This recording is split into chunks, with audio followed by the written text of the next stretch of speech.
The smartphone inside this box cost $43,000 to make. And trust me, you haven't seen a phone camera like it. But for it to make sense, we need to understand the problem with most smartphone cameras. Okay, so the single main component of any camera is the sensor. The sensor is the thing that takes in light and turns that light into a digital output that then becomes the image. The bigger the sensor, the more light you can process, and therefore the higher quality that end image is going to be. Fine, there's a good chance you knew that already. But this is why every few years we are seeing camera sensors on phones get bigger and bigger. Early smartphones like the iPhone 3GS had quarter-inch sensors. We started pushing half-inch sensors on phones like the 12 Pro, which is actually even more of a jump than it sounds at about 4 times the total sensor area. And then just recently, a couple of phones have even leapt all the way to 1-inch sensors, which is basically 4 times that. And on one hand, this is great, because these 1-inch sensors are now basically the same size as the sensors found in entry-level point-and-shoot cameras, to the point where now it just does not make sense to ever buy one of those. Smartphones are way more connected, you can share your photos in seconds, they have way faster, more intuitive interfaces, better quality, larger screens, more powerful, more advanced microphones with better noise reduction. And that's not even factoring in the supremely intelligent artificial intelligence which enhances the sharpness, the color, and brightens people's faces on an individual pixel level. So yeah, now that smartphones also have the sensor size to match,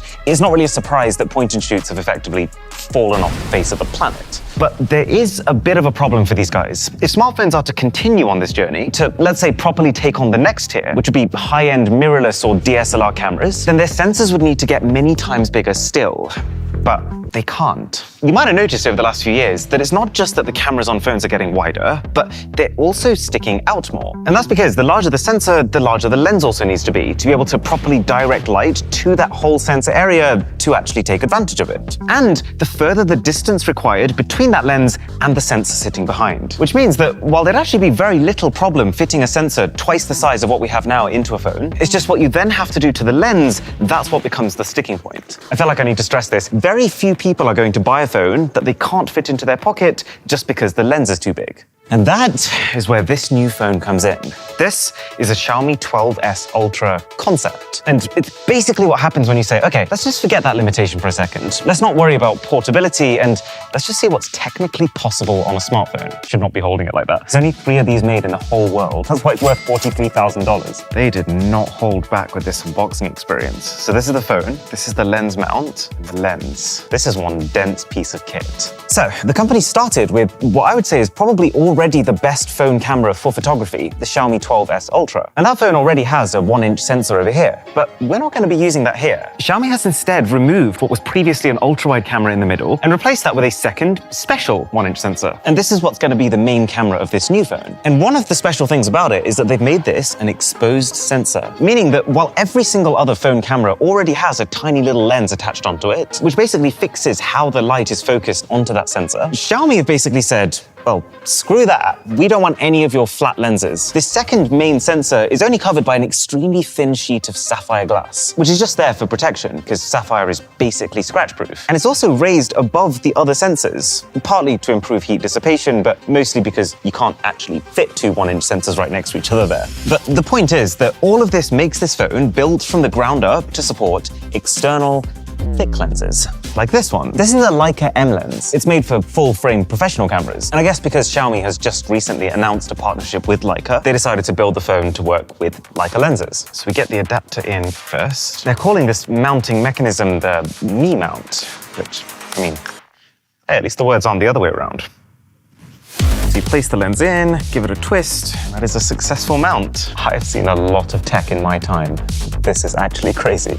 And what it means is pretty cool. Compared to the ordinary size lens that we had on the 12S Ultra, which sat at an aperture of f1.9, this one opens up that aperture all the way to as wide as you can possibly get on a phone, f1.4. The wider the aperture, the more light. And so f1.4 basically means that this system is getting in 2 times the amount of light of the pretty beastly already normal 12S Ultra. But then also, magnification. The main cameras on most phones are around 20 to 25 millimeters in focal length. This is a 35 millimeter lens with an additional magnifying adapter, which all basically means this is between 3 and 4 times magnified by default, losslessly using its main camera. So really, your main camera on the 12S Ultra concept is your telephoto camera. And then if you happen to want to take 1-time shots, you take the lens off and use the normal 1-inch sensor over here. Do you know what's kind of cool about this? Last year, where we all saw the standard 12S Ultra, and we thought, oh, cool camera ring, and then just kind of carried on. No one realized that this phone was also being co-developed at the same time and designed to use that camera ring to mount actual lenses onto it. Xiaomi did a sneaky. I do have one quite fundamental problem with this whole system, but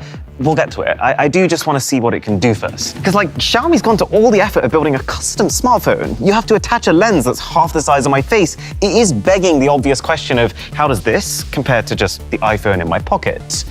Let's see if Xiaomi can wow me. I hope no one heard that. So, for starters, more settings for sure. We've got focus peaking, which means that as I manually adjust the focus ring on this lens, the screen of the phone is going to highlight in red the bits that are in complete focus. You also get zebra lines, which are there to show you when something is overexposed. There's a full-on histogram as well, which shows the total brightness across the entire range of the image. Man, being able to fiddle with settings like this in a friendly smartphone interface, but with the hardware of a proper camera, it's like a 10-year-old dream of mine come true. Leica. Huh.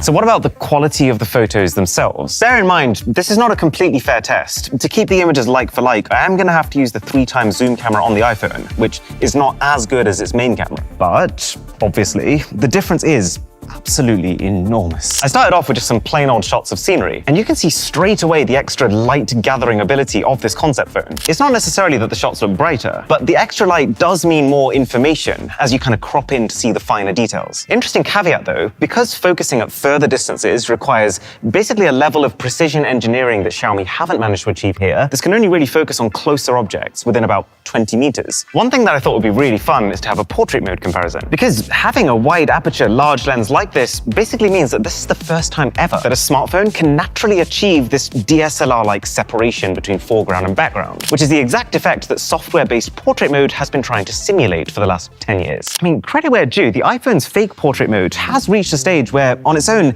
I don't think the average person would be able to tell that it's not taken on a DSLR. But side by side with the real thing, you do start to notice that it's not quite there. To be honest though, the single biggest area where you'll notice the benefits of a system like this is video. Because video is the one thing that most smartphones and their software-based solutions have struggled to recreate. I also got to mess around with it in low light. And this is the fun bit, because this is what's so interesting about this product. Because it answers the question that I've been thinking for the last 10 years. What would it look like to blend pretty high-end camera hardware with pretty high-end smartphone software, like night mode? Safe to say the results are about what you would expect them to see, but very cool seeing it in action. Okay, time to talk about the problem with this 12S Ultra concept though. But on a serious note for a second, if you do watch my videos regularly and you enjoy them, then I've been through a lot to get this video done. I've literally just come back from the emergency room in the hospital after a life-threatening allergic reaction. I've eaten nothing all day, and this is the most difficult room in the world to film in. Every single time that door opens, we have to stop filming. So yeah, a sub to the channel would be heartwarming.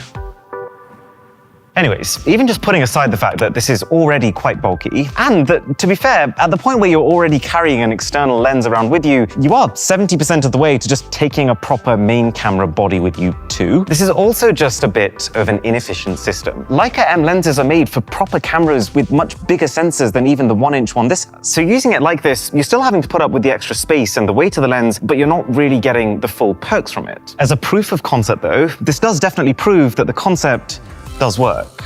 To check out my video on, funnily enough, why everyone's buying iPhones right now, that's here, and I will catch you there.